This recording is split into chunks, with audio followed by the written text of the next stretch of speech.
Welcome back, Sovereign Sister. Today we're going to be discussing on the podcast something that literally keeps you in the loop of repeating patterns of generational trauma, something that energetically becomes very difficult for us to do because we don't understand that it's not about doing, it's about surrendering.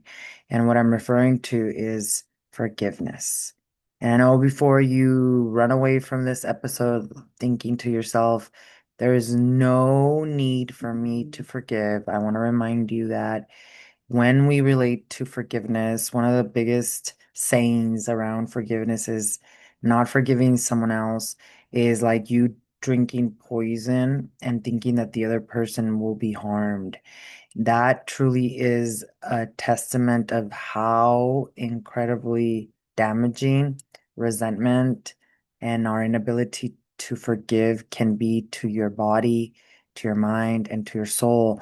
And not just that, the thing is that without forgiveness, not only does the generational trauma repeat itself, but we ourselves continue the loop of reincarnation, also repeating the same lessons through resurrection, which for many of us, even though we may not be thinking that far into the future as it relates to future lifetimes or past lifetimes, it truly is at the root of why you have even incarnated. And I know that when you think about forgiveness, right away, maybe you're already thinking of someone that you don't want to forgive. Maybe you are triggered by the word in itself. And I'm not saying that the anger, the resentment that you are feeling is not valid. That's not what I'm saying at all. What I'm saying is that this emotion of resentment is a chemical addiction that gets stuck in the body that has to flow and move so that you stop drinking the poison.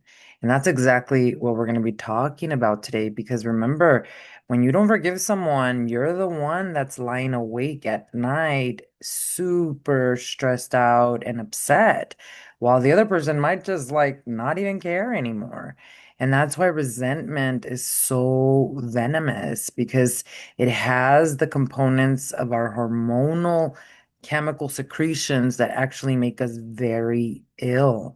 And so today I'm going to show you not only where that resentment lives, but how do we even forgive? And if there is even anything actually to forgive. So before you get so triggered that you say, this one's not for me, I want to remind you that today matters in such a big way because we've been talking a lot about the rivers of meridians. You are pure energy. You are not matter.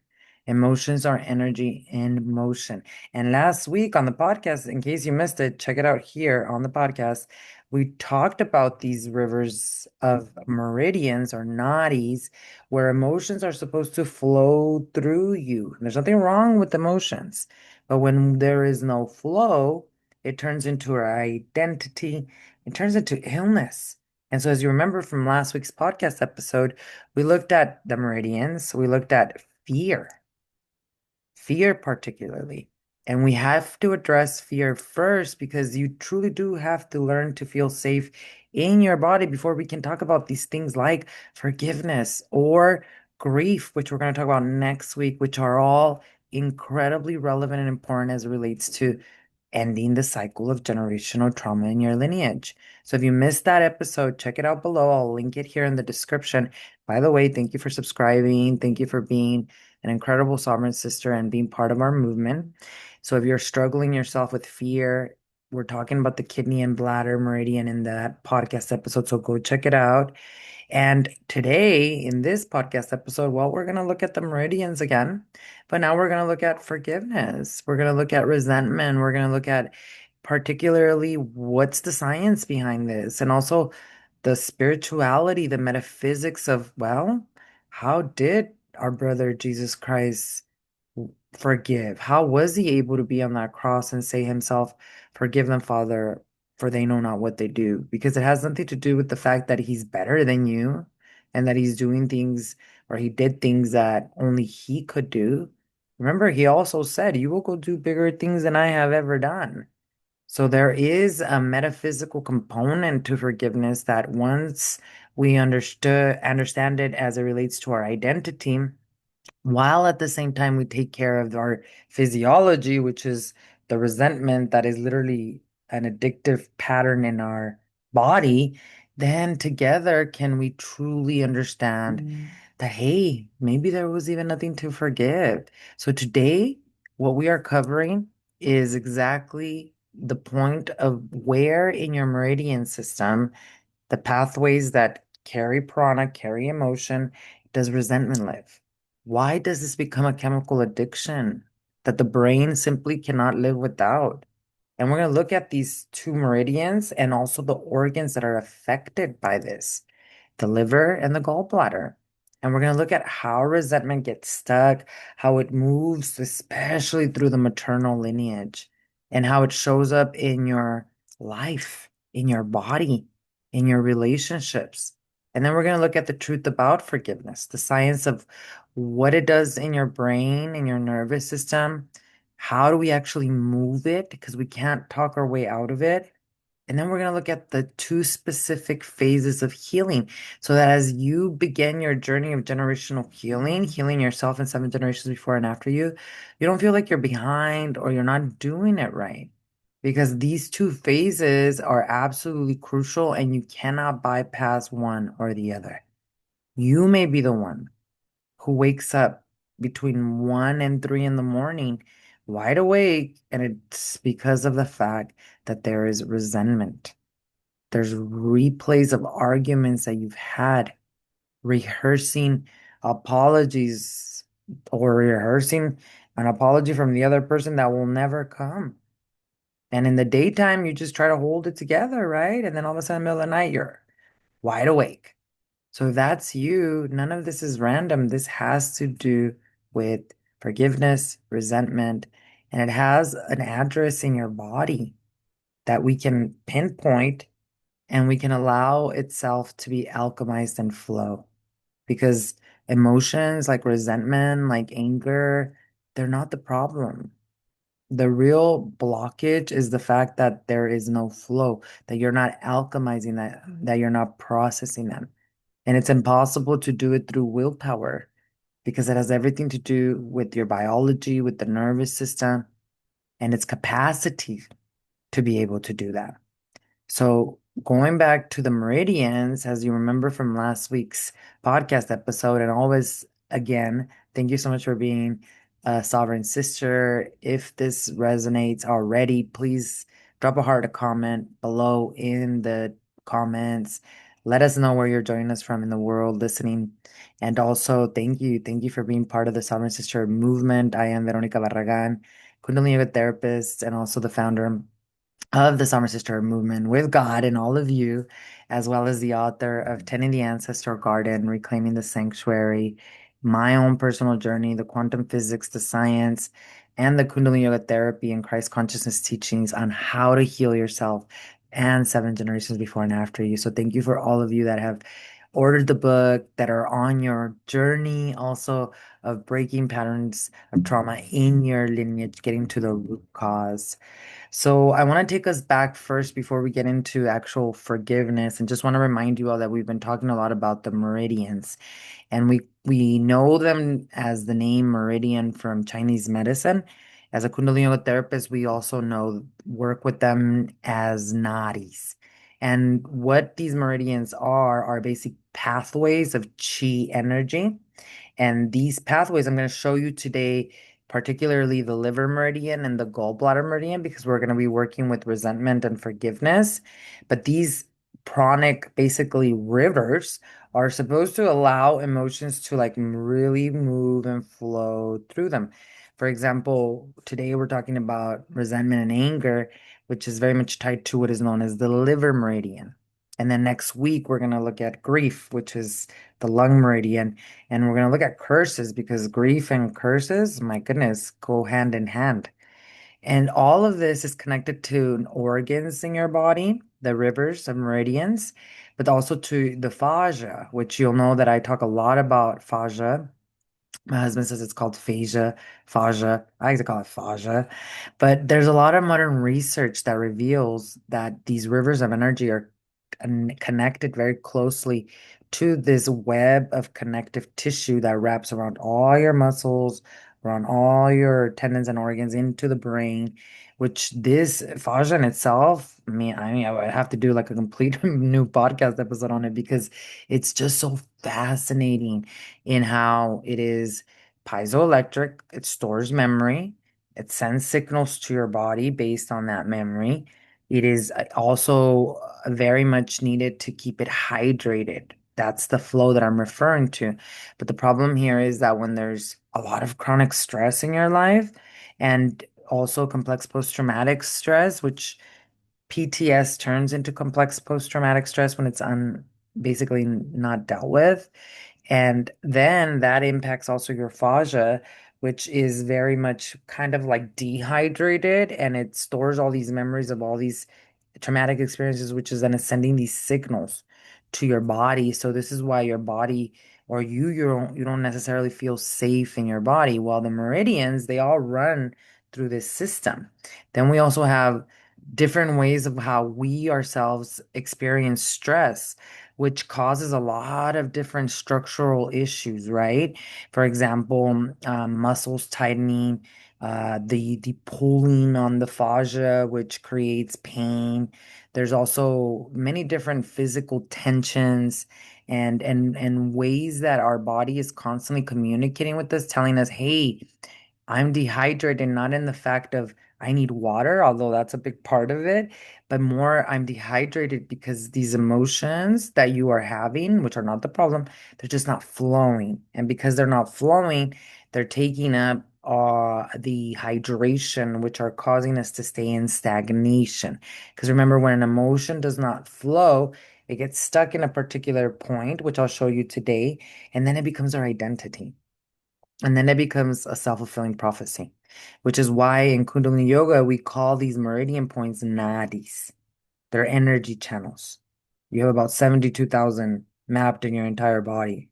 And the Kundalini energy is dormant energy at the base of the spine, at the fourth vertebrae, and it rises as a zigzag. It's plasma energy. It is what the sun is made of. Your body is the container for that. Your body is not matter, it's a structural energetic frequency. And this energy lies at the fourth vertebrae, but most people, because they've been through a lot of trauma, stress, this energy does not travel through the spine, cleansing, clearing, resetting. It gets stuck, especially underneath the belly button, which causes your inability to breathe properly. It also does not allow this hydration to occur through the organs, through the fascia system. And the thing is that these nadis, there's a lot of like science tied to them. And there's a lot of science that actually backs it up as a connection to your autonomic nervous system. And that autonomic nervous system is responsible for a lot.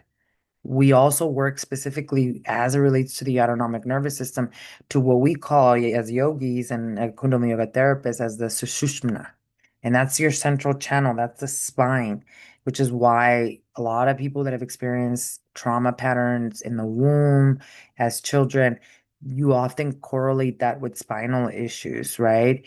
Imagine if your psoas, which is the muscle right behind the pelvis, is getting signals from your fascia that, hey, we're in danger, even though the danger passed already, because the emotions are stuck in the meridians, it's constantly contracting, constantly bracing without you even knowing it. Most women don't even know that their OS is doing it, just the way most women don't know that they're at nighttime when they're asleep, like chomping on their molars. That's called interception when you're able to pay attention to like what your body is doing, right? A lot of women, because they live in chronic stress, they're not even hearing the signals of their body or they're really not interpreting them correctly. And that always has to do with this lack of prana, which is life force energy, moving in a very healthy way through all the system. When we go through chronic stress, it gets stuck underneath the belly button and we're like not really breathing consciously, right? So now, like our psoas constantly bracing for the next thing to happen, you got a structural issue, my friend, because if it's constantly like contracting now, what's happening to your spine? Your spine is not even straight. It's probably like a little lopsided, crooked, and that's where scoliosis comes in, which if we start to have scoliosis, then this channel of energy down here at the fourth of the vertebrae is just not going to travel, which is going to cause illnesses, which is going to cause brain fog, which is going to cause so many other things, right? So the spine, the central channel, which is known as the Shushmana, is very important. It's very important for the fluidity of the energy to actually move. And these intersecting channels that actually are your inhale and exhale are called the Ida and the Pingala, and they're parallel. Parasympathetic, calming. Sympathetic is fight or flight nervous system. So you're like a really advanced technology because this Shushmana central spine perfectly mirrors the spinal cord, the brain stem, and then the intersecting channels, Ida and Pingala. They parallel the parasympathetic, calming, and sympathetic fight or flight nervous system. So when we practice Kundalini Yoga, we use things like breathing, pranayama, meditation, mantra, chanting mantra, movement. What we're doing is we're stimulating the vagus nerve, the most important nerve that allows you to process emotion, which signals your brain cells to release a rush of endorphins, of dopamine, of oxytocin. At a cellular level, this is going to shift your body away from inflammatory stress. But if there's no flow because you've lived under chronic stress for a very long time, we're not getting the endorphins. We're not getting the dopamine kicks, right? We're not getting the oxytocin. All we're getting is like a flood of the stress hormones. And so these pathways are very important because as a Kundalini Yoga therapist, and with everything that we do in Kundalini Yoga, there's movement, there's flow to allow emotions to finally become alchemized. So your inability to forgive someone has nothing to do with your willpower. It has to do with the flow. And going back to what we were talking about last week, these pathways of energy, they come in pairs. One is yin and one is yang. So one is the still receiving side, the other is the active moving side. And just like the inhale and the exhale, right? And each pair belong to one of the five elements. And what we're talking about, for example, last week, water holds fear, the kidneys, right? So today we're going to go into wood, resentment, forgiveness, the liver, and the gallbladder. And I'm going to share with you some pictures so you can have a better idea of how these meridians actually work. Now, as it relates to forgiveness and resentment, it's correlated to the liver and the gallbladder meridian. So, wood is the liver and the gallbladder, and its emotion that it's very much connected to is anger. And when you think about resentment, anger and resentment are like very close cousins, right? You can't have one without the other. Typically, when there is anger, there's going to be resentment as well, especially when it has not been processed and moved. When anger is basically held, it's basically numbed, it's basically ignored or even redirected toward yourself or to someone else, when there's no flow, chronic stress then turns it into PTS, post traumatic stress, and then complex post traumatic stress. That's long term.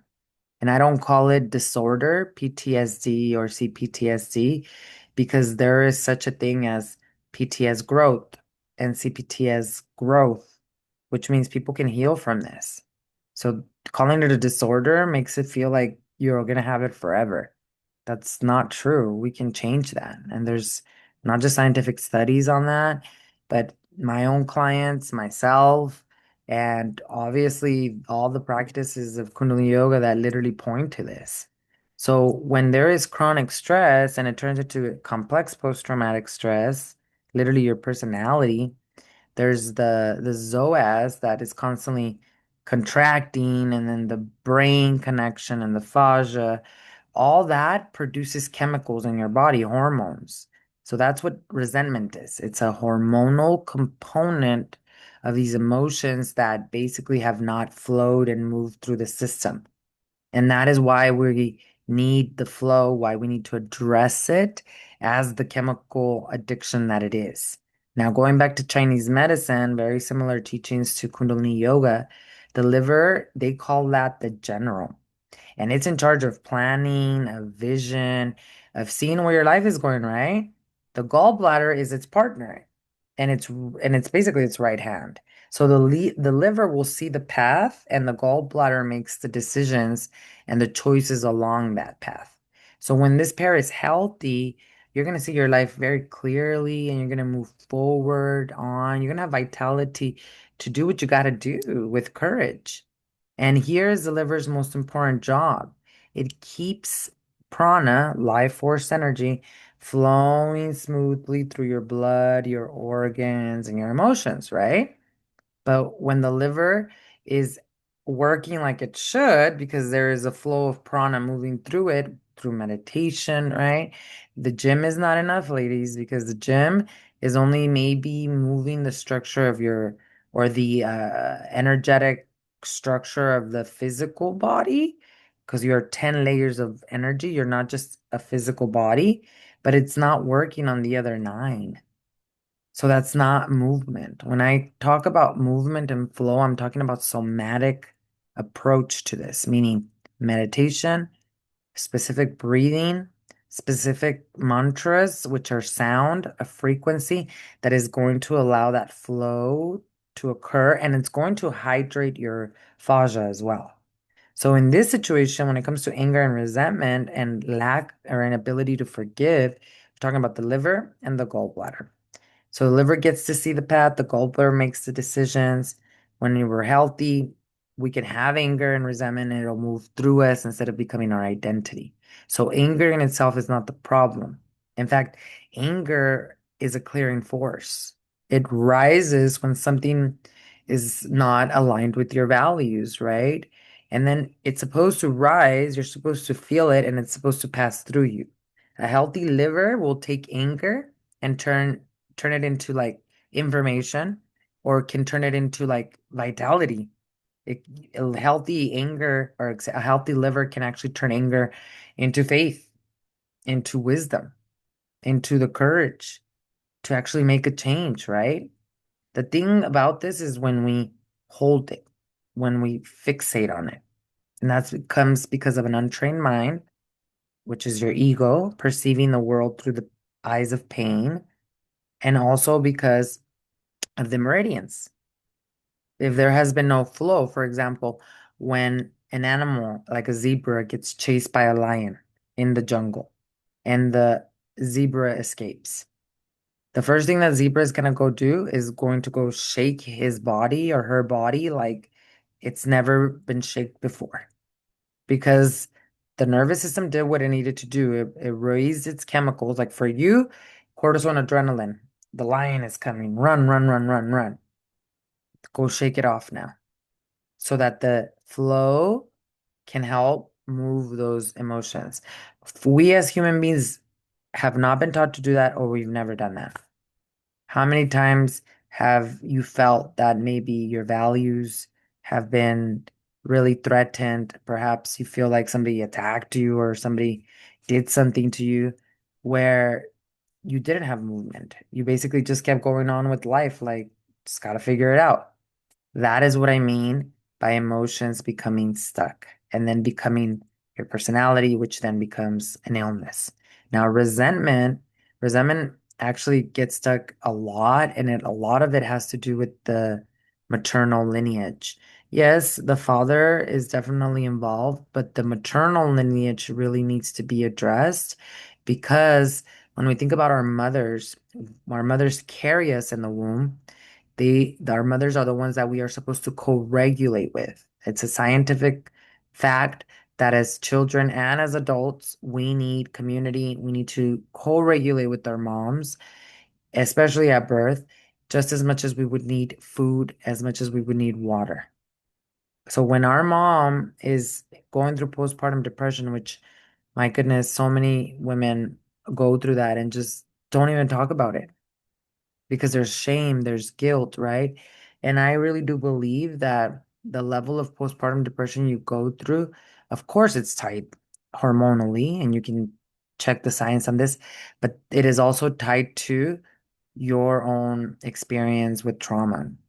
So if somebody who has never experienced trauma is not going to have such high levels of postpartum depression as somebody who has basically dealt with their trauma, generational trauma, in the physiology, released it from their body. The hormones are not going to take such a horrible kick. Because if you think about it, we were talking about this Lindsay Clancy case where very unfortunate the things that happen with her and postpartum and women's mental health in general. And you can see that with her situation, huge hormonal imbalance, right? A horrible situation where she asked for a lot of help. And the thing is that all she kept receiving was like band-aids. Like, let me just put the band-aid on it. Let me put the band-aid on it. Let's get to the root. What is really happening here, right? And through that support, really support the person to be able to start these releases and to allow them to create movement in their bodies. Because if we don't create movement in our bodies, then we are going to have these issues, right? And I think about our ancestors, like our great grandmas and grandma, even my grandma, my mom definitely. By the time my mom was had me, she was much more westernized, much more, you know, her rituals or my grandma's rituals were not necessarily as honored just because of the fact of religion and how they demonized all these rituals and things. But my grandma still had a lot of rituals that she participated in. It's just that she wouldn't like tell everyone about them. And I read a scientific study about how cognitive therapy, they did this like study on people that had gone through grief, and they showed two groups, one who just had cognitive therapy versus someone else who had like ritual in their life. One of the rituals being like, let me put all my grief on a rock, go to the river, give it to the rock, allow the river to just let it flow down the river, right? That a year later, actually those people that had done that ritual healed versus those that had not. They were still really struggling with grief. So, I mean, even cognitive therapy is not as strong as that. So, when you think about our grandmas and great grandmas, they struggled a lot because they truly did not have a voice as it relates to being activists for their own health, you know? But by the same token, they did have a lot of ritual and they had a lot of holistic ways that many had to hide because the religion would not allow them, but it did support them in so many ways. And I think back to like severe postpartum depression and psychosis, I really feel that as a society, we're seeing a huge increase in that. And a big part of that is because we don't have ritual. A big part of that is then if we don't have ritual and all we're doing is numbing and just adding pharmaceuticals, which the root word of pharmaceuticals is sorcery, then of course women are going to have much bigger problems with postpartum, with menopause, because it all goes back to untreated stress, untreated grief, untreated resentment, untreated generational trauma. So when we're referring to specifically to resentment, think about like a little girl who actually is angry at her mom. Maybe her mom didn't pick her up on time. Maybe her mom made her feel a certain way, like, you know, she embarrassed her in front of her friends instead of being there for her. She literally the things that our mom's done there. Many of you might say, you know, my mom is a narcissist. If you only knew how she was. The thing is that she's not acting that way because of your worth. She's acting that way because of her trauma. But as a little girl, you don't know this. Why? Well, because as a little girl, our brains between the ages of 0 to 7, they're developing, right? And our brains are like on a hypnosis trance. So everything we see, everything we experience becomes a program. So if mom is in a bad mood because of lack of money or resources, she got into a fight with your dad, her own traumatic things that happen that are still stuck in her body, she's not co-regulating with you. Now you're like, what is wrong with me? The person that's supposed to love me the most, which is my mom, she doesn't. And this is even worse because many times it's not that moms get better as they get older, their brain deteriorates more, their nervous system is more basically not educated. So like that's why lots of women say my mom is a narcissist, right? But she's not acting out of your level of consciousness. She's acting out of her level of consciousness. But as a little girl, you didn't know that. So she did something, she said something, and you got angry. And that's normal. There's nothing wrong with you getting angry, but she may have said to you, stop being angry, be a quiet little Catholic girl. And she may not even have said it. It's the way she carried herself, right?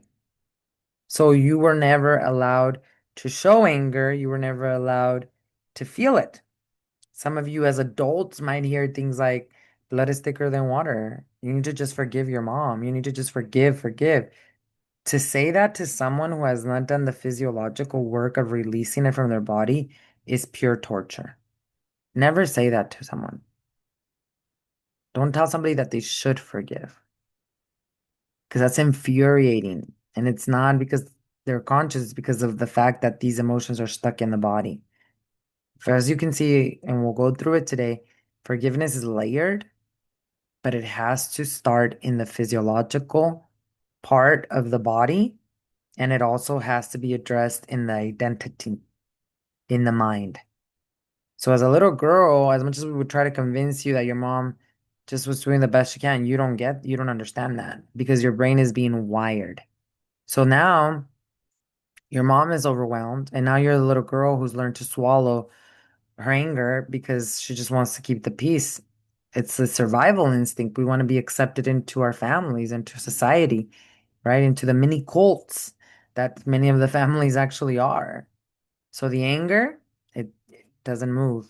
It gets stuck and it gets stored, especially in the liver meridian. And today I'm going to show you what that actually looks like, which then of course will affect your liver and affect all the partner meridian also that it works with, which is our gallbladder meridian, which makes you think, all these people that have gallbladder issues, resentment and anger. And that's why 30 years later, you can be a grown woman and that stored anger has become resentment. And now you're really short with people and you don't really know why. You snap at the ones that you love or the ones that love you because the real anger, that old one that you cannot express with your mom or dad, it doesn't have a safe place to go. So it's basically like literally your identity because it's stuck in the body. And then you go no contact with your mom. You become estranged. And because you haven't moved the anger or the resentment, now you feel even more angry and resentful, even though you don't talk to her anymore, which can create physical disease and create so many more instabilities. You don't have to be best friends with your mom, but you still have to allow the flow of emotions to your body. Otherwise, you're going to repeat the pattern. It's like there's no way around that. Plus, you're going to keep drinking the poison, and I'm sure you don't want to do that, right? Underneath all of this anger is that resentment and that need to be justified and that need to receive that apology when many times we will never receive that apology. Sometimes, our mothers are not even physically in their bodies anymore. And the thing is that many women have a lot of resentment for their moms in weird ways where their mom perhaps was very not balanced in her masculine and feminine energy. So like she was like there, right? Like she told you even she loved you a couple of times or a few times and she worried about you and did all these different things, right? But then maybe there was a lot of abuse with dad or there was abuse around you. And mom was not very strong in her masculine energy and also lacked the protective matriarchal energy, where perhaps you received abuse from somebody and you have this anger and resentment that you can't show and you've never shown for your mom for not protecting you. There is that resentment. There are so many women that I have worked with that they're like, I'm not mad at my mom. I don't have any resentment against my mom. And then we start doing the work. A week later, I am so pissed off at my mom, are the words that I said. And it's not because we're trying to dig in there and force you to find it. What happens is that as you start doing this work, and I'm going to share with you the meditation today on forgiveness, your nervous system actually starts to build the capacity to start to feel these emotions. So because you're in meditation and you all of a sudden start to feel angry and resentful, that doesn't mean you broke something or you're doing it wrong. It just means, wow, we allowed the flow of these emotions to finally occur.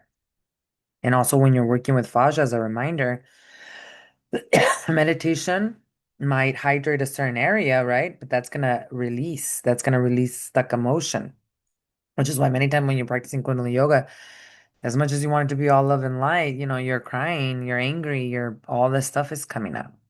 And it needs to, because resentment gets stuck. Resentment stays stuck in the liver and the gallbladder, and the prana is meant to flow. And then you wake up at 1 to 3 in the morning. That's a very clear sign. That's the liver's hour. And you are wired and unable to fall back asleep. Also, a huge sign that you're have energy stuck in the liver and gallbladder meridian because of anger and resentment are throbbing headaches, tightness in your chest, lots of tension between the shoulders, lots of irritability, moody, right? Very reactive. Digestion also slows down. So there could be lots of nausea or bloating, all because the liver is not working functionally. Why? Because we have emotions that are stuck. So other things can include things like vision that is blurry, eye strain, because the liver governs your eyes, or you might be sighing all day without noticing. You feel a lump in your throat. Painful periods are very much connected to the liver meridian, or cravings of alcohol or greasy foods because the body's trying to reach for something to numb what's stuck in the liver. And underneath it all, resentment that has been carried so long that it just literally feels like it's part of you, like it's just who I am. So if several of these are true for you, I want to tell you that your liver's not broken. You're just carrying anger and resentment that never moved. And some of it is not even yours. Some of it is from your mother, your great grandmother. Some of it is from past lifetimes. So the key here is not who is it? Where did it come from? Because I bet you anything, you all are very self-aware. I have a incredible community of some of the most self-aware high priestesses in the entire globe, in the entire world. So that's not the problem. You know exactly where it came from. You don't have to go to your past lives to figure it out. You don't have to go to your ancestors. It will be revealed to you if you ask for sure, but that's not the point. The point is we gotta allow the flow of energy. Now, let me show you the actual meridians so that you have a better understanding of how this energy moves. And then I'm gonna share with you the science behind this so that you actually understand then the movement that is needed. So these are your meridians, and this is thanks to my teacher, Dr. Japakar Khalsa. She wrote an incredible book called The Enlightened Bodies book. And this is a class and a course that I've actually taken twice as a Kundalini Yoga therapist. So these are the famous meridians that we keep talking about. Now, when it comes to the liver and the gallbladder meridians connected to wood element, connected to also resentment and anger. This is where they actually travel. So this is your liver meridian, and as you can see, it's not just like in the liver, it's a channel of energy. So if you were having liver problems, we don't have to address acupuncture or movement in the liver. You got lots of entry points. In fact, something as simple as standing grounded on tree pose, just flat on feet on the floor, hands to your side, you're going to start to bring some balance right into the structure of your system, which is going to allow this energy to travel from your foot all the way through inside the groin, inside your leg, and right here. This little area that you see here is still part of the liver meridian. So it's on the other side of the leg as well. But if you were having liver issues, we can do certain things that will actually give you access points to release that anger and resentment. For example, even sitting in rock pose.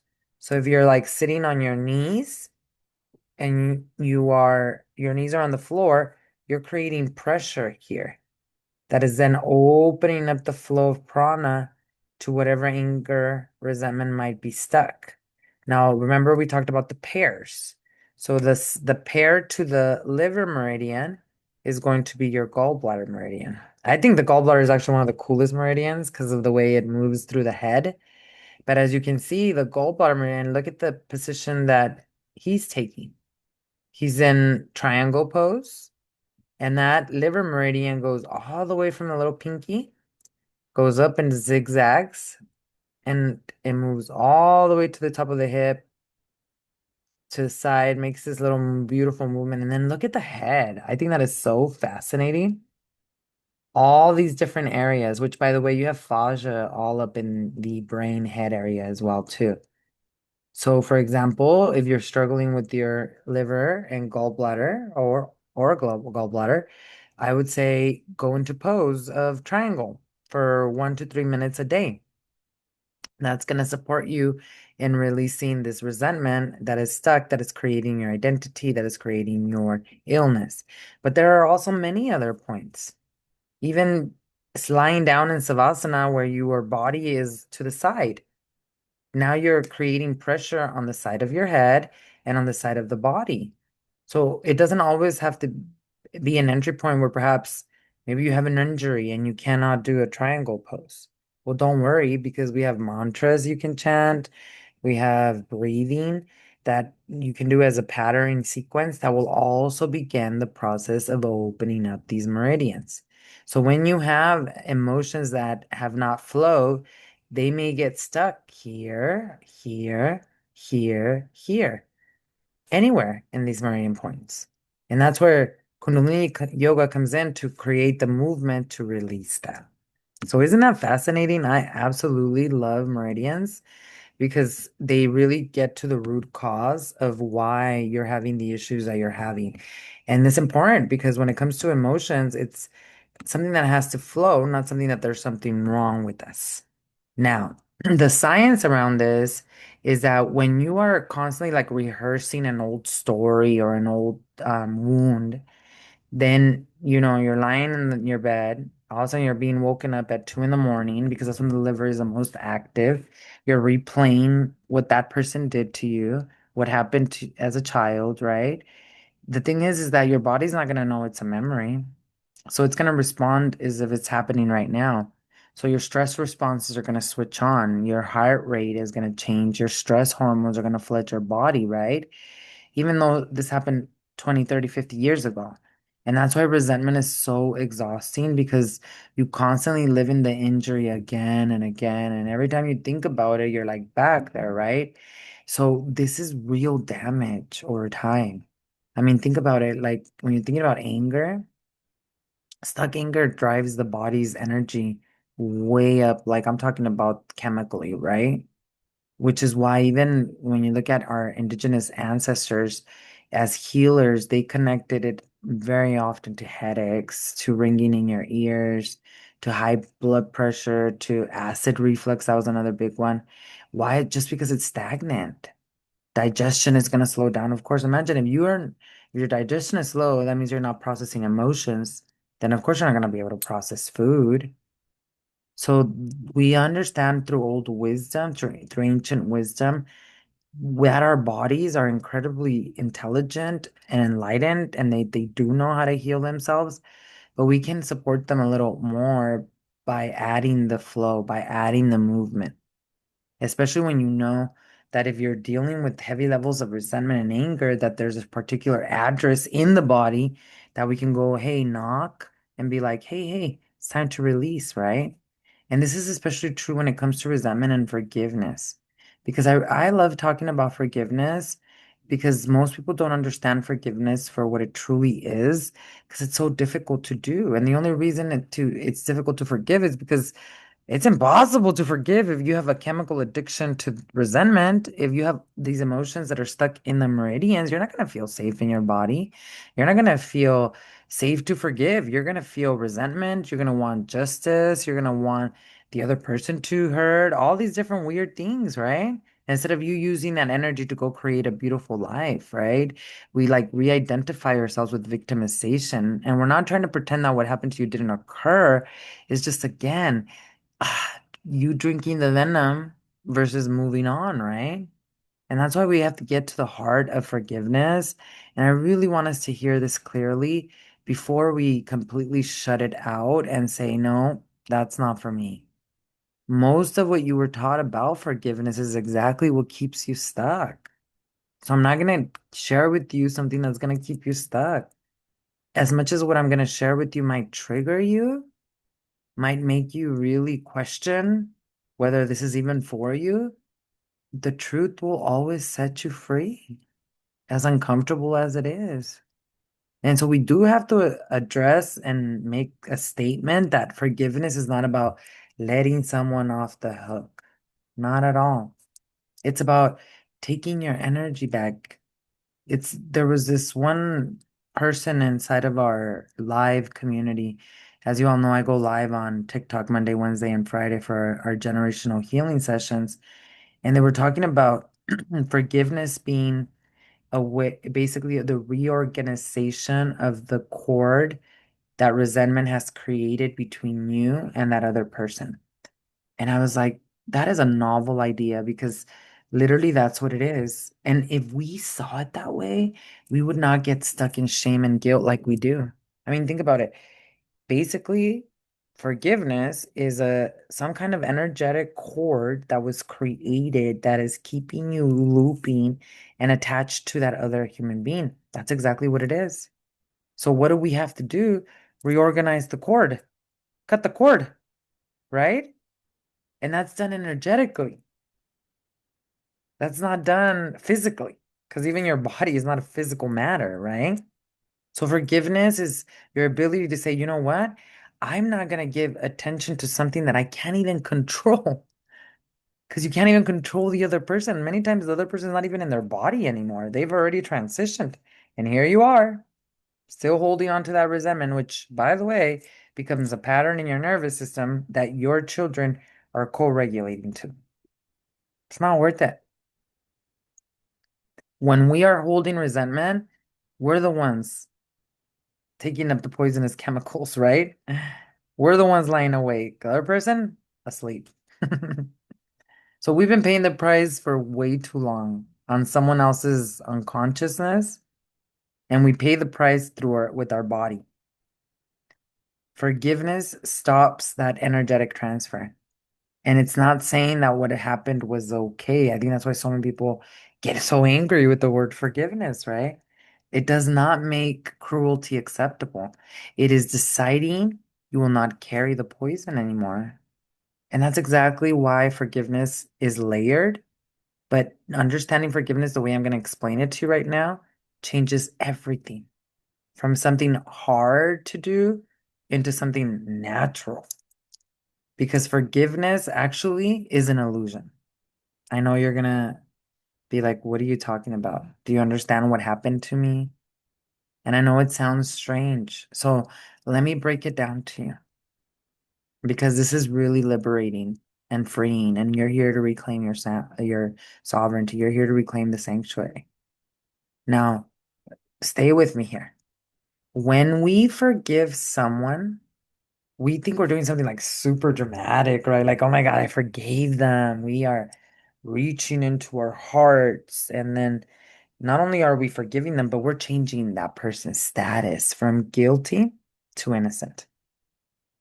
Almost like, like a minister will go marry someone and they'll be like, I now pronounce you husband and wife, right? Now we believe we hold the faith also of others in our hands. That's really strange, don't you think? I mean, if that person truly wronged you, right? Why would them we need to be the ones to pronounce them innocent? It feels like calling something true that is not true. And so forgiveness that works in this way always feels forced and impossible. That's above your pay grade to decide whether someone is innocent or not. And a lot of this comes from our corrupt programming around who God is through religion. Because religion likes to make people feel like they're inherent sinners, like there's something inherently wrong with them. And they have to figure out salvation because God is a man that sits on a chair, judges you all day. So if you are dramatic about this and you think you have to pronounce someone innocent, like you think you're God? Or do you think God is like a man that sits on a chair judging you all day? So if we think that because of programming with religion, that's why we truly don't forgive because we're like, God, look at what that person is doing, not what I'm doing. At the core of who you are the Christ. And when you don't forgive, you actually feel horrible about it. But if anger has been our baseline and resentment, we're just going to pretend it's not there. Now, the big shift happens when we understand that forgiveness is an illusion because you're not moving anyone from guilty to innocent. Just the way you are the highest daughter of God, you are the Christ, so is that person. Just because that person did something unconscious does not mean that that changes the fact that God created them, that God is expressing themselves through that person. You too. Nothing you do is going to take away the fact that you were created by God. So, underneath that harm, your worth will never, ever, ever, ever, ever, ever, ever be able to be taken from you. Your innocence, your purity. So, forgiveness is not you generously upgrading someone. They too are the Christ light. Perhaps they went unconscious. Perhaps they're a younger soul that are here to learn a lot of lessons of the reincarnation process, but they are the Christ. So your innocence was never lost. Forgiveness is not you generously upgrading someone, it is you catching up to what was already true. So again, going back to the minister pronouncing a couple married who's already married. Doesn't make sense, right? So your forgiveness does not have to manufacture innocence out of nothing. It simply recognizes that whatever was done to you or in general never had the power to reach the deepest part of you, the part that God made, the part that was always and will always be whole.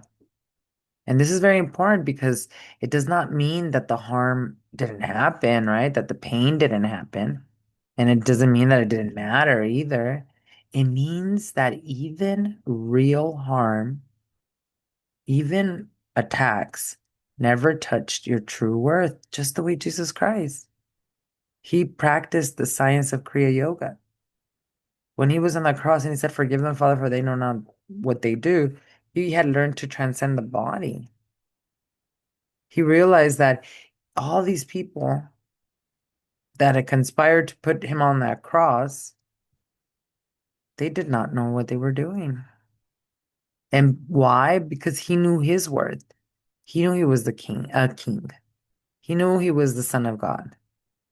So again, all these people doing this to him, and he's over there like, you're doing this to yourself, by the way. And nothing that you do to me will change the fact that I am the son of God, just the way you are. That's emotional intelligence, right? When emotional intelligence, we lack it when we are living in survival, when our nervous system is not re-educated. So if we don't have emotional intelligence, then what do we got? We got victimhood. I don't think we want to be victims, right? For sure. Some people milk it though. You might have some people in your life that are, you're like, you don't know. My family, they love being victims. It becomes an identity because I just showed you where that emotion gets stuck. So if forgiveness is so natural, then why does it feel so impossible? Because forgiveness is not the first step. Physiology is the first step. the body has to be ready for that. And there are actually two phases of healing, and you cannot skip the first step. The first is physiology. When you have lived in survival for a long time, 50, 60 years, many generations, many lifetimes, your body is not nourished, it's depleted. There's no prana, life force energy moving through it.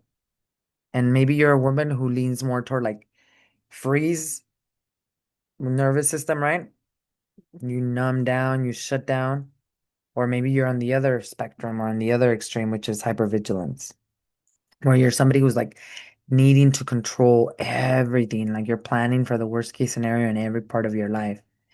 Most women do carry both, functioning while frozen underneath, but some do show, some will reflect that there's a higher amount of hypervigilance versus freeze. I know for me, it was always much more hypervigilant than freeze. The hypervigilant vigilance is what caused me to take action many times. But that wasn't a very healthy way of living because I was always constantly waiting for the other shoe to drop. So reading danger is very important, right? Pattern recognition, but inside of you, because it's your inner world, it's your physical body that's depleted, it's not nourished. Why? Because resentment is kicking your butt as it relates to hormones. Cortisol levels very high, adrenaline. So that's what I mean by nourishing your body. Yes, it's sleep. Yes, it's rest, but nourishing your body is prana, it's life force energy. How do I nourish my body? My daily Kundalini Yoga practice, chanting, breathing, movement, right?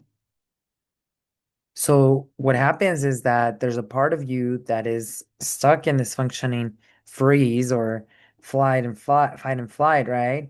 And in that state, your nervous system is just like seeing danger everywhere, right? And it's reading danger inside of you because your inner world is depleted, no prana.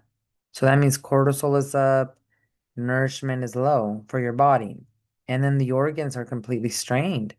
So the first 1 to 3 years of your healing journey, actually, they're not really about like understanding wounds or hunting them down. It's more about the physiological aspect of your body. So restoring rhythm in your vagus nerve, restoring tone, educating the nervous system from just fight and flight or hypervigilance to presence, right? Releasing the memories of trauma from the psoas, hydrating the fascia, slowing down enough to feel, grieving, right? We're going to talk about that next week.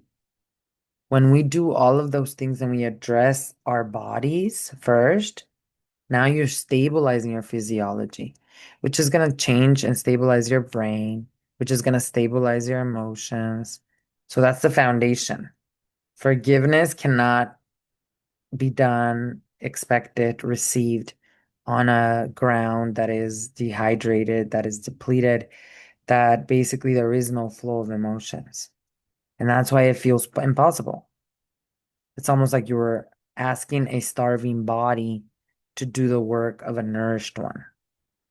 So then the second phase, after we spend time there, this is what we do inside the community, the Sovereign Sisterhood Sanctuary, is identity. This is the deeper work. This is where you leave the self-healer mentality behind. You stop scanning yourself for the next thing to fix, and you accept that life will keep initiating you into who you are. Not that you're being punished. As a woman, initiation is already woven into your body, into your cycle in pregnancy, birth, postpartum, right? Menopause. You're a master initiator already. So your biology was built to move you through this descent and return, all these different things that happens to a woman in one 28-day cycle. But the real problem here is that many women, they try to force also a huge identity transformation. I'm not the broken one. I'm not the one that lives in scarcity. I'm not the one that went through this abuse, whatever that is, right? So we try to change this identity before the physical body is nourished, resourced enough.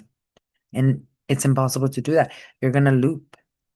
Not only are you going to loop, you're going to have huge spikes and hormonal imbalances. And you're going to feel like you're stuck. You're stuck in this healing identity because every wave of emotion basically looks like one more wound to deal with, right? And often it's not like a new wound at all. It's just chronic undernourishment in movement, in food, in identity. So when the body is finally resourced through prana, right? Through these meditation practices, guess what? You can finally leave the healing era and become a master of initiation. That's sovereignty. So we teach inside the Sovereign Sister community. Because now you're like really being guided through life from a seat of power inside the body because you feel safe. The liver meridians are flowing. So you might feel angry again, but it's going to flow through you and you're not going to stay in resentment. The only reason why we're not taking action is because we have this a false identity of look what was done to me. So I don't have even enough energy. I have to sustain this identity. So I don't have enough energy to go and move forward. So the second phase, as the physiology is corrected, it's brought back to wholeness. Now you're in the seat of power, being guided. You stop like looking for pain. You stop trying to graduate from it. You definitely stop getting addicted to it. And you let each initiation, like your son or daughter graduating from high school, going into kindergarten, that's an ego death. That's an identity death. You're being initiated, right? You're the divorce, the ending of one job and moving into starting your own business, moving to a new country. Those are all ways you become initiated. You're not being punished. And you as a woman, you have this built into your system.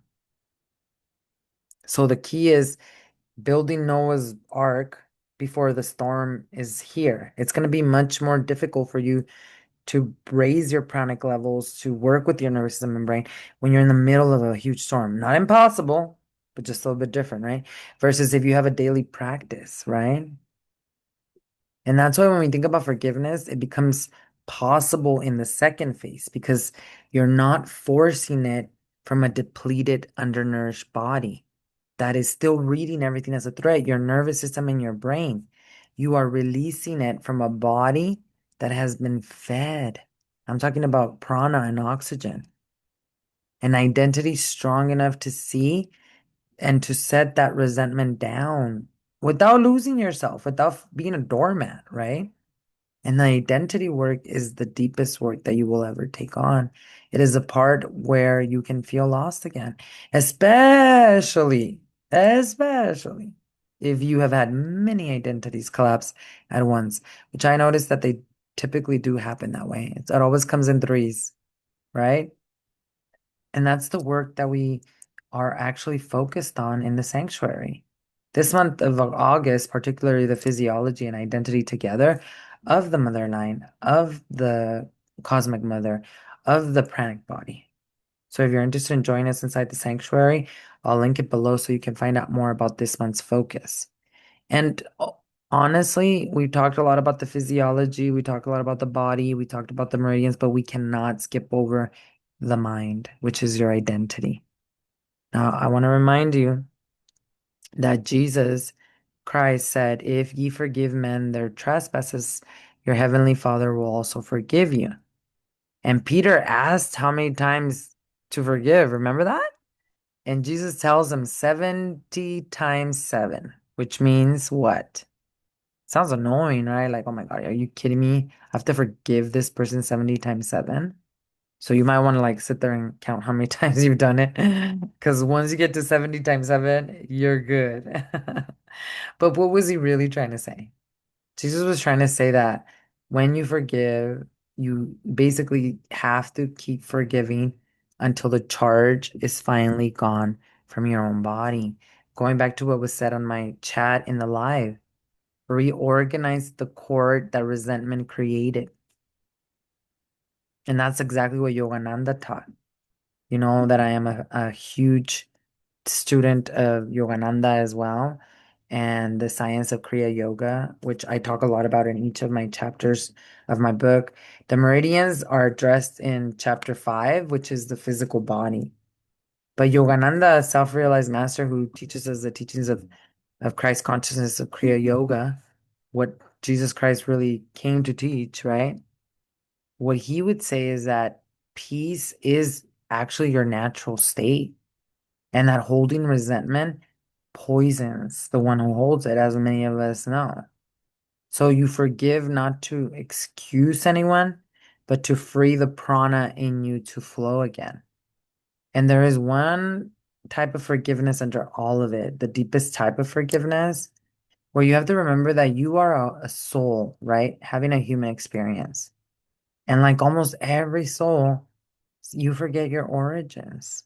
You forget that you're divine so many times, right? Over and over again. So the truest forgiveness is forgiving your own forgetting and coming home. Because when you release the expectations you had on your mother, that's when you refuse to carry that anger forward and backwards. You become the woman where resentment finally completed its loop, its cycle, and it does not move down the lineage again. It stops with you. And this happens in union with the cosmic mother. There's a particular part of the brain that we talked about with the third man factor in one of my lives, where this is very common for people when they're going through near death experiences, where all of a sudden they feel the presence of a woman, and the woman like saves them, right? That's the cosmic mother. And there's actually a part of your brain that lights up in severe trauma that is correlated to this third man factor, which to me absolutely correlates to the awakening of the part of the brain where you feel connected to God 24/7. And we are going to be able to do these things with our practices, if not already happening. So forgiveness is very, very important, but it's not something you can will your power into your will your way into it. Because you're a soul having this human experience, you want to remind yourself of that through your own inner work and practice. Because the truest forgiveness is forgiving your own forgetting of who you are. It's not releasing your mom or your dad. It's because you finally say, "Oh my God, I am authored and express an expression of the divine." And when that happens, my goodness, you're gonna refuse to carry any anger, right? You're gonna allow it to flow and move. You're not gonna feel guilty about it or like you're the scum of the earth or anything like that. You're gonna create the movement to allow it to flow so that it doesn't keep repeating itself. Because remember, your nervous system is co-regulating with your kid's nervous system. And they don't do what you say, they watch what you do and they feel what you do. And that's why one of the things that I shared with you all in the live sessions, if you missed them, are is actually a compassion meditation that works with forgiveness and the Kundalini Yoga teachings. So if you missed it, you can go check it out. I'll link I'll link the instructions for you to practice it here in the description. You can download it complimentary so that if you are struggling with anger and resentment, you can work with these meridian points. But with this meditation, you're actually using pranayama, breath. Breath is life force energy that allows these releases, right? So it's not all love and light. You might feel uncomfortable. You might feel lots of emotions come up. With it, you can sit on a straight spine. You can even sit on a chair. And it's actually kind of neat because you're bringing your hands with the palms up in front of the chest. And the mudra, a mudra is, remember, our fingers have also nerve endings that affect the brain in a very positive way when we position them in a specific manner. And with this mudra, what you're doing with the three fingers is you're allowing these three fingers to touch themselves and touch each other from the back. And then the pointer fingers, you're just crossing them one over the other, and the thumbs are just stretched out, extended out. And then you bring the mudra right at your heart center for protection. So you feel safe while you're practicing this meditation without touching your heart. And the most important part about this is the breathing sequence. Because what we're doing is we're breathing in four equal parts. This is specifically for the pranayama, pranic body. It's a meditation specifically to help you with resentment and forgiveness because it's working on these meridian points.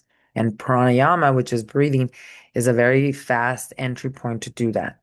So as you're allowing your hands to come together, crossing the pointer fingers, the thumbs are to the side, bringing the mudra right here to the heart center, then you breathe in four equal parts. So it's almost like you're sniffing in through the nose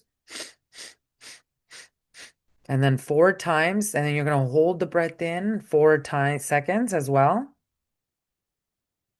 And then you're going to exhale four separate times also through the nose. So it looks like this with my eyes closed, gaze to the middle of the forehead. My mudra is in the middle of the heart space. I'm inhaling through the nose 4 times, holding it in 4 times, exhaling out 4 times. And you're actually using a mantra, saying it to yourself, Satanama, to help you kind of like really bring back the mind and the brain as it's doing this.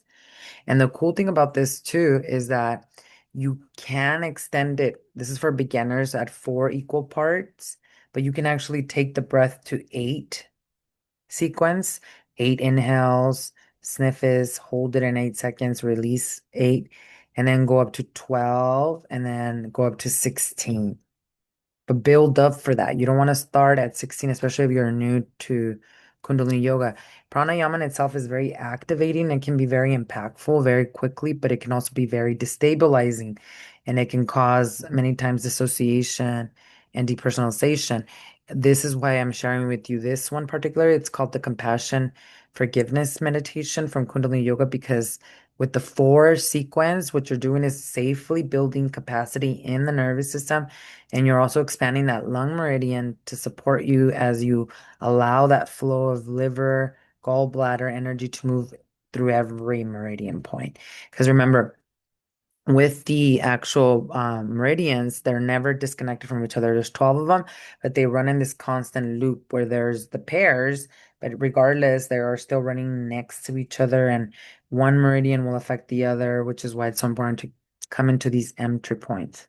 Now, when you're breaking the breath into equal parts like this and you're suspending it, my God, you're calm, really changing that stress response where it's changing your heart rate, you're moving the body out of survival so that you can make choices from a state of presence and discernment.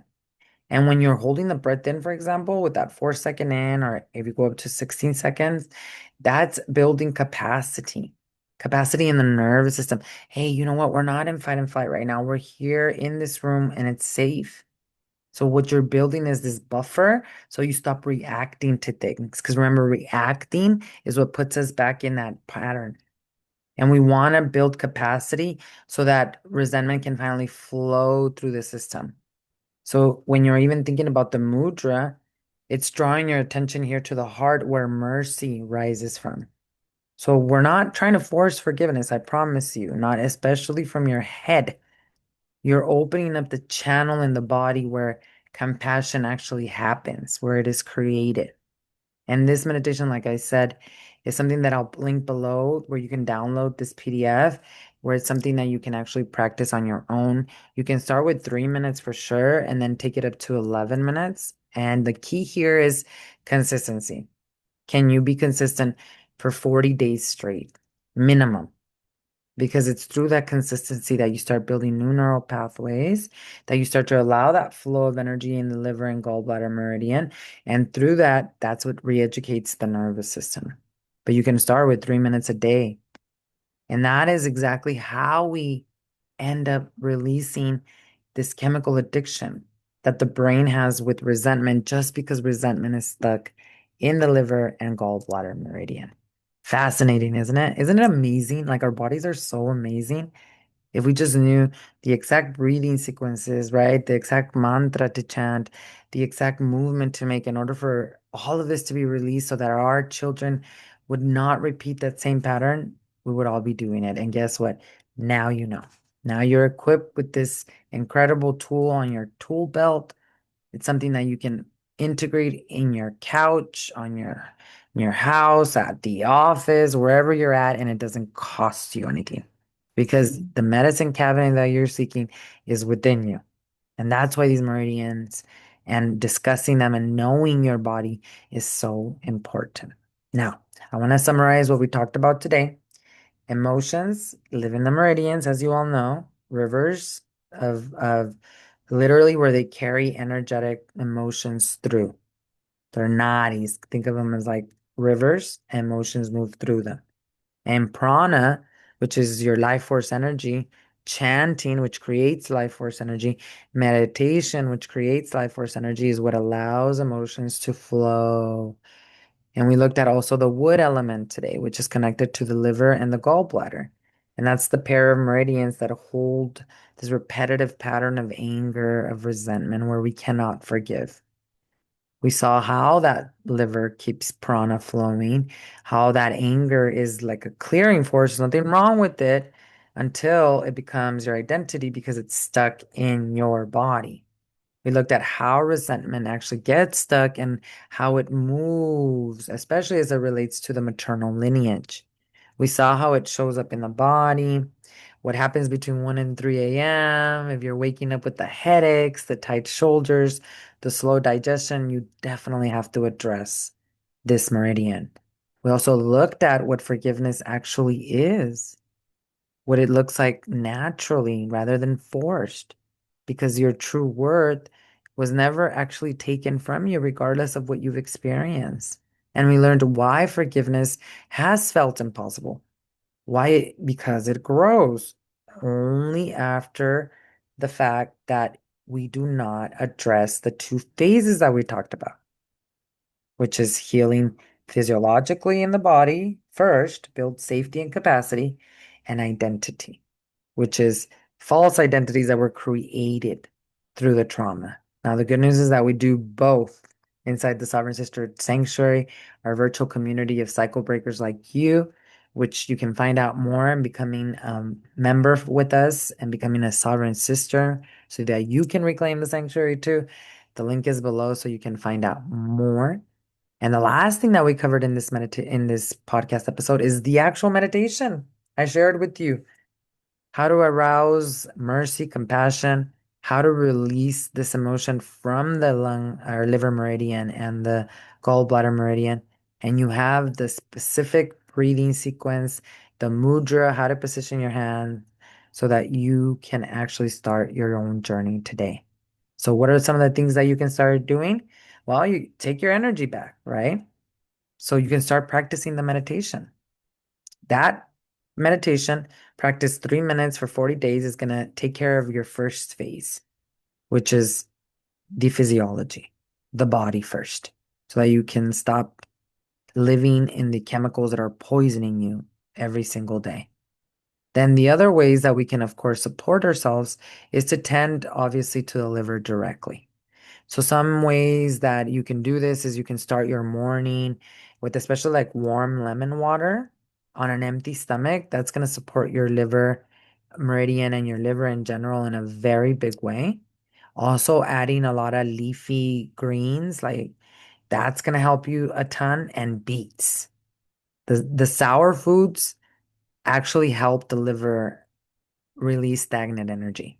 So think of things like beets, leafy greens, sour things, those are going to help you. And the other thing also about anger and resentment that I want to talk about as it relates to food is that please do not eat while you're upset. You do not want to poison yourself more. You also just don't want to share your time eating with people who you are very much resentful for, which is why many times I don't buy into like, oh, go no contact and cut people off and all of that. Look, if somebody's incredibly toxic and unconscious and they are hurting themselves, because truly when they think that they're hurting you, they're hurting themselves, you might need to create distance until you could get your nervous system, back to re-educated mode. But you cannot just cut people off and pretend to live your life like nothing happened because that component of that emotion will always be stuck in you. So you might need to create distance.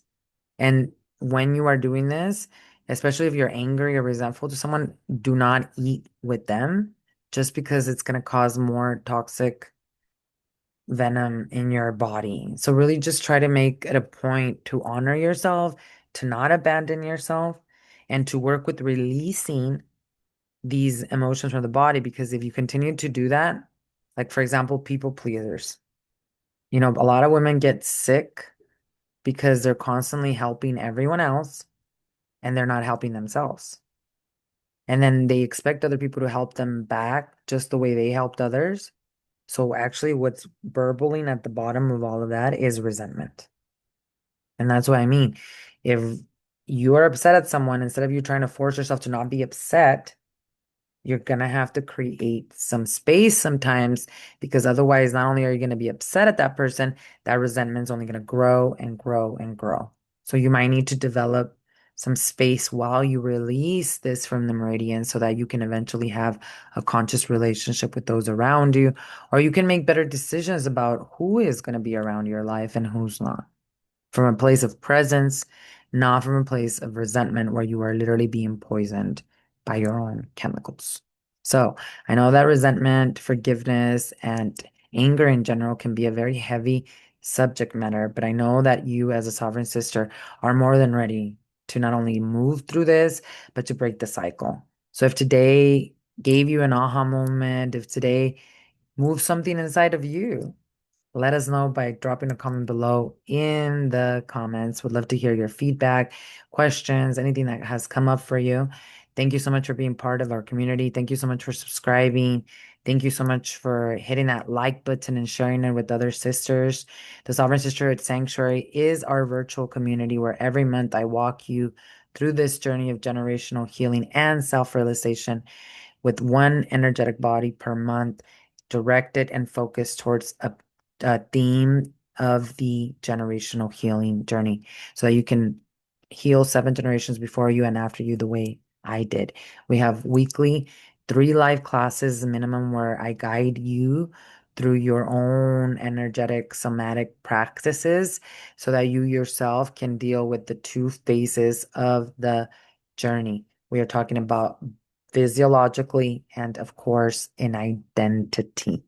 So if you're interested in going deeper with us in this work and being part of our community, make sure you hit the link below on the Sovereign Sisterhood Sanctuary so you can absolutely find out more so that you also understand that you are not the only one that goes through these things and that you yourself alone, it might take you longer for you to actually break these cycles. Join the sisterhood where all of us are on the path of uncoiling our potential, of expanding, of growing our wings, of connecting to our soul, because ultimately that is what happens as a byproduct of the generational healing journey. So come join us, find out more by clicking in the link below. And I also want to remind you about our in-person sanctuaries, which are now all over the United States of America. And those are completely complimentary to all community sisters, to all women. We currently have active, already operating and functioning in California, Los Angeles, with our beautiful sister Jack. We also have Rancho Cucamonga with our beautiful sister Samantha. These are trained facilitators that spent weeks, almost 12 weeks training with me on becoming a facilitator and a leader.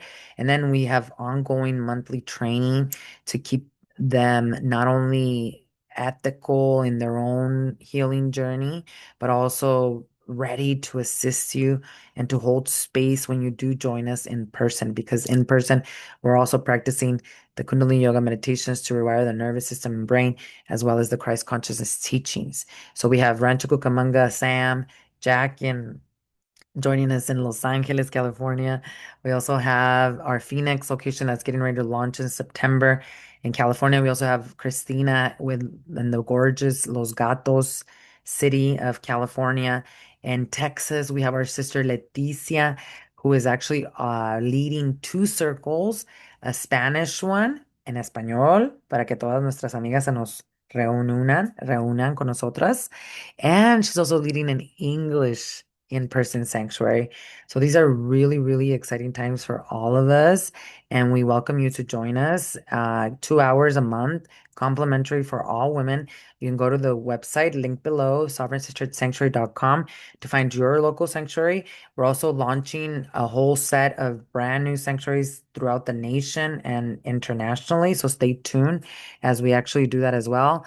And if one of your locations is not listed, your city, then let us know also by signing up in the website link below. And we will absolutely reach out to you once we do have an in-person sanctuary in your location. And then the last thing is that we have one more spot left, everyone, one more spot left for our absolutely powerful Sangre de Cristo pilgrimage happening this fall equinox in the incredible, mystical town of Crestone, Colorado, which I have been pilgrimaging myself to since 2013. We are going together as women, as a sisterhood, September 24th through Monday, September 28th in Crestone, Colorado, Sangre de Cristo Mountains for a 4-day women's pilgrimage, becoming the vessel. We're going to be working specifically with your physiology, with body, as well as with identity. And this is for the sister who is already doing this generational healing work, who is being called now to really learn to become the vessel for the gifts. Because the byproduct of the generational healing journey is your ancestral gifts, which are God's gifts. Our ancestors didn't just give you trauma, but in order for you to learn to contain them, you must develop the physiology, which is your body. And so this is for the sister who perhaps is maybe even at a crossroads, just like I was back in 2017 when I left the real estate industry. And I knew that I was being called to the true purpose of why my soul even incarnated, which is becoming a Kundalini Yoga therapist and helping women break trauma cycles just the way I did. So if you especially find yourself at a crossroads where you know that life is asking more of you, where you know that there is potential within you that has not uncoiled due to some patterning, this is the pilgrimage for you.